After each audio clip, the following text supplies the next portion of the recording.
They had everything: fame, fortune, respect. Then they threw it all away. These are professional boxers currently rotting in jail. Champions who traded the ring for a cell, serving decades, some over a century.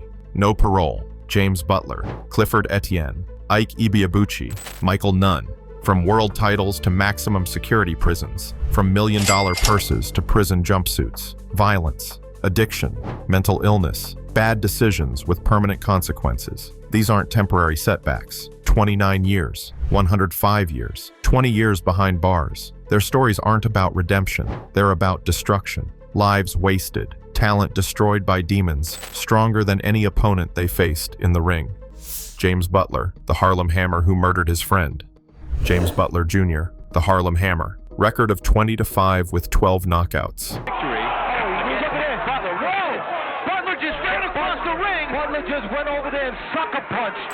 Former USBA super middleweight champion. Career derailed not by boxing losses, but by his own violence. November 23, 2001. ESPN 2 Friday Night. Fights. Charity event for September 11th. Victims. Butler fought Richard the Alien Grant. Lost by unanimous decision. When Grant approached to shake hands, Butler sucker punched him. Bare-knuckled right hook. Grant collapsed. Dislocated jaw. Tongue laceration requiring 26 stitches, all on national television. Butler convicted. Served 4 months at Rikers Island, but that was just the beginning. October 17, 2004. Hollywood apartment of Sam Kellerman, 29-year-old freelance sports journalist, younger brother of boxing commentator Max Kellerman. Sam had offered Butler a place to stay. The boxer had been living there since late September. Sam Kellerman was murdered. Body found beneath a blanket. 32 hammer blows to the skull. Blood-spattered hammer against the wall. Apartment set on fire. Sam's car missing.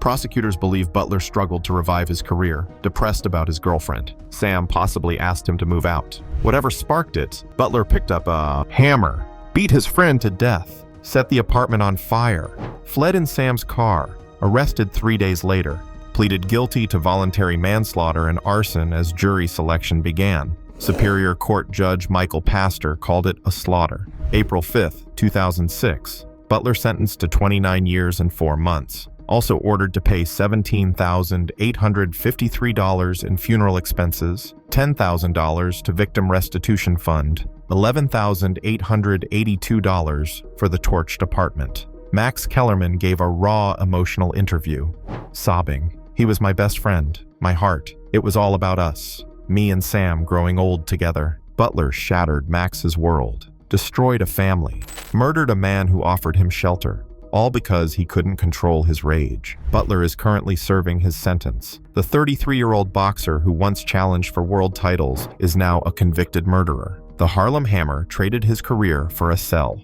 29 years behind bars, for an argument about staying too long in someone's apartment. Career frustration. Whatever triggered it, Butler's response was murder. James Butler is rotting in prison because some crimes can't be forgiven. Murder is murder, and Butler murdered his friend.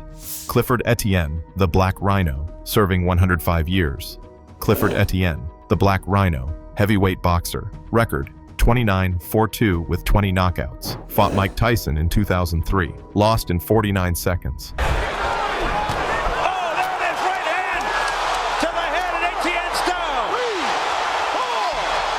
But Etienne's story isn't about boxing. It's about a man who learned to box in prison, got released, found success, then returned to prison for the rest of his life. As a teenager, recruited by LSU, Nebraska, Texas A&M, Oklahoma. Future in college football. Then during his senior year, committed armed robbery at a shopping mall. Sentenced to 40 years. In prison, Etienne weighed 290 pounds. Took up boxing. Won the state prison boxing championship.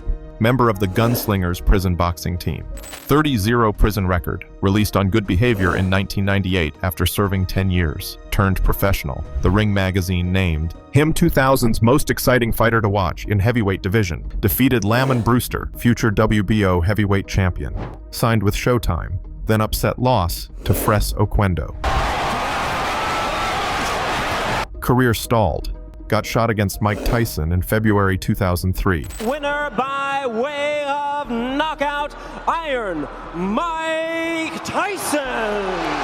Knocked out in 49 seconds. Career basically over. August 11th, 2005. arrested in Baton Rouge. The crime spree was cocaine-fueled. Etienne forced his way into a check-cashing business, fired a shot, stole over $1,900, tried to hijack one car with 2 children inside, hijacked another car with 2 children inside, wrecked it. When police responded, tried to fire at them, gun jammed, tried to shoot one of the drivers, gun jammed again. March 2006, convicted, 2 counts armed robbery, attempted carjacking, 2 counts second-degree kidnapping, attempted second-degree murder, 2 counts attempted manslaughter. Defense argued he didn't know what he was doing. High on drugs, brain injuries from boxing.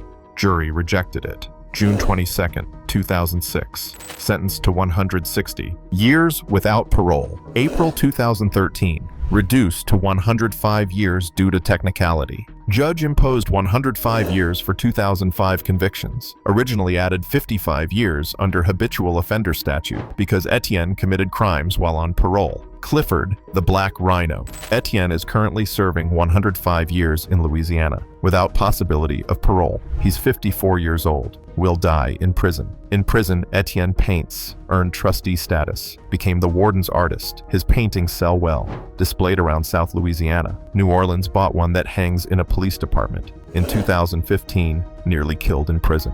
Attacked, stabbed, now locked down, still paints, cuts hair, watches TV. Looks forward to a better future inside prison walls. The Black Rhino learned to box in prison the first time, got released, found success, then threw it all away for drugs and violence, put children in danger, tried to murder police officers, all while on parole, serving 105 years, will never see freedom again.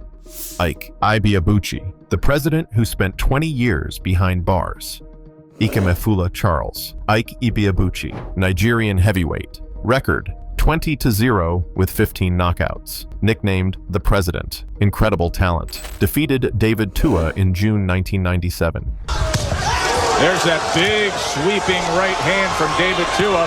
Ibeabuchi, though, look at this. Thing to figure out in certain instances, and it's no secret that he should use the jet. Epic 12-round slugfest. Both fighters combined for a heavyweight record 1,730 punches. Ibeabuchi threw 975 punches, averaged 81 per round. Won by unanimous decision. Established as top contender for world heavyweight title. Then his life unraveled. Months after the Tua fight, Ibeabuchi abducted the 15-year-old son of his former girlfriend, slammed his car into a concrete pillar on Interstate 35 in Texas. The boy suffered numerous injuries and will never walk normally again. Courts concluded Ibeabuchi was trying to commit suicide, sentenced to 120 days. 2 years later, July 22, 1999. Early morning at the Mirage Hotel, Las Vegas. A 21-year-old woman ran to police naked from the waist down, claimed Ibeabuchi assaulted her. He barricaded himself in the bathroom.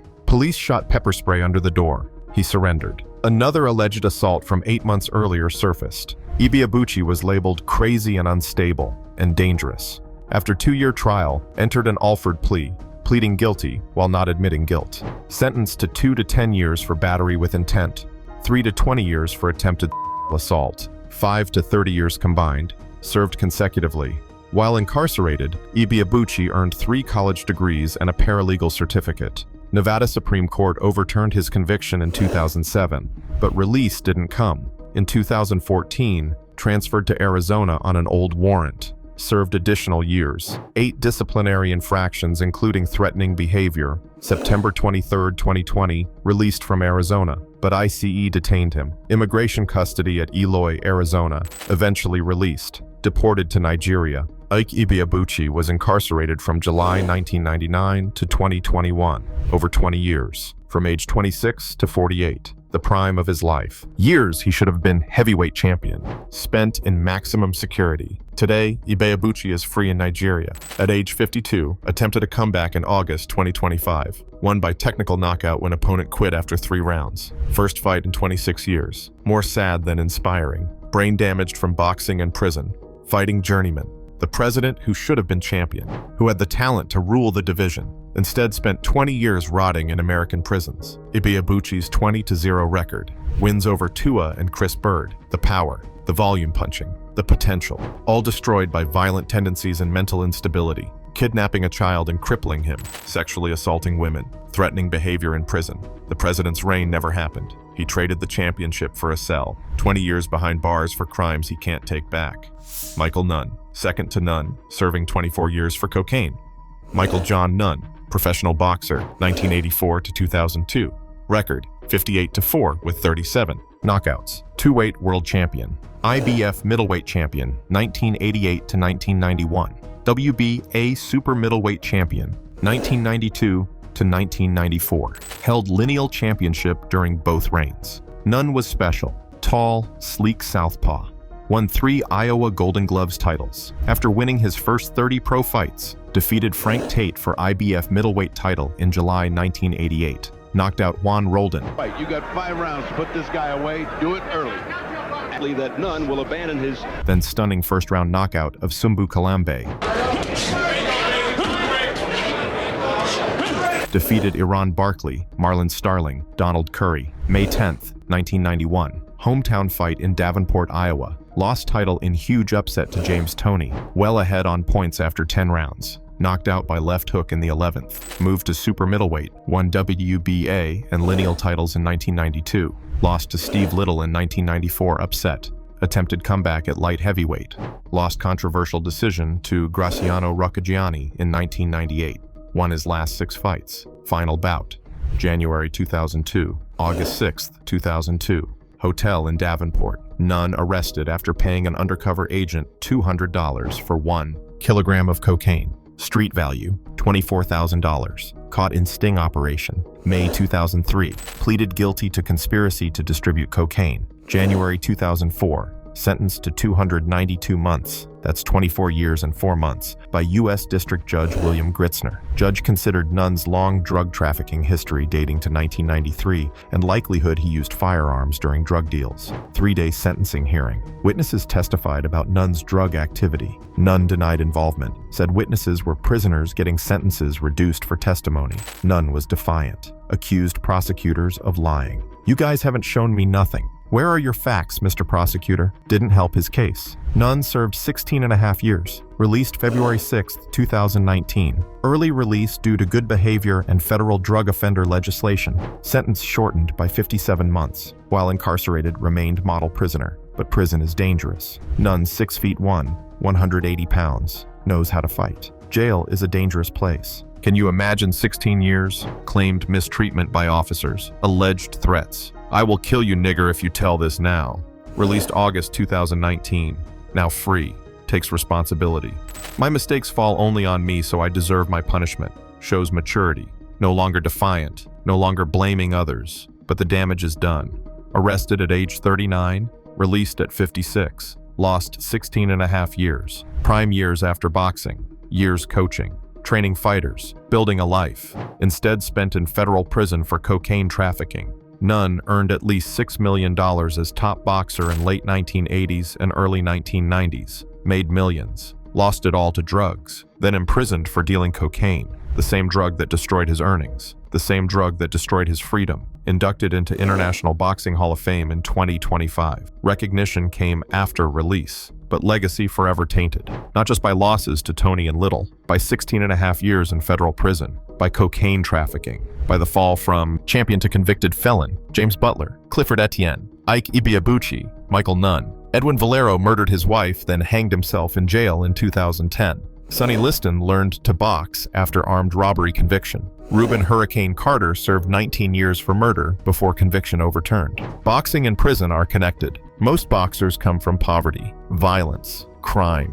They learn to fight on the streets before the ring. Some escape, most don't. The sport attracts violent men, rewards aggression, teaches them to hurt people for money. Brain damage plays a role. CTE, repeated concussions, impulsivity, anger, poor judgment. The very thing that makes them successful, getting hit, destroys their ability to make good decisions. Drugs, cocaine, painkillers, self-medication for pain, trauma, brain damage, no support system. Boxing gives fighters fame for a few years, then discards them. No pension, no health care, no job training, just brain damage and the expectation they'll figure it out. Mental illness. Ibeabuchi's bipolar disorder, Butler's instability, Etienne's brain injuries, and the violence. The skill that made them champions becomes the tool of their destruction. Butler murdered with a hammer. Etienne tried to shoot police. Ibeabuchi crippled a child. These boxers didn't go to prison because they were unlucky. They went because they were violent criminals. Butler murdered his friend. Etienne terrorized families. Ibeabuchi assaulted women and crippled a child. Nunn trafficked cocaine for years. But the boxing industry shares blame, takes young men from poverty, teaches them to hurt people, makes them rich for a few years, then discards them brain-damaged and unprepared for life. Butler currently serving 29 years. Etienne serving 105 years without parole. Ibeabuchi spent over 20 years behind bars. Nunn served 16.5 years. These aren't short sentences. These are lives destroyed. And for what? Sam Kellerman beaten to death. A 15-year-old boy crippled. Women assaulted. Families terrorized. These boxers are rotting in jail because they earned it, because their crimes demand punishment. James Butler will be remembered for murdering Sam Kellerman. Clifford Etienne for serving 105 years. Ike Ibeabuchi for 20 years in custody. Michael Nunn as a cocaine trafficker who served 16 years. Their boxing accomplishments are footnotes. Their crimes are the story. Butler's sucker punch on ESPN, then murdering Max Kellerman's brother. Etienne learning to box in prison, finding success, returning for life. Ibeabuchi's potential destroyed by violence and mental illness. Nunn's championship reign overshadowed by drug trafficking. The boxing world moves on. New champions emerge. But James Butler is still in prison. Clifford Etienne is still in prison. Their sentences continue long after the public stopped caring. Long after boxing forgot them. They're rotting in jail, paying for their crimes. Some will die behind bars. Some released as old men, their best years gone. All carry the label, convicted felon. That's the legacy. Not championship belts, not knockout victories. Prison sentences, criminal records, lives wasted. Professional boxers currently rotting in jail, and they have no one to blame but themselves.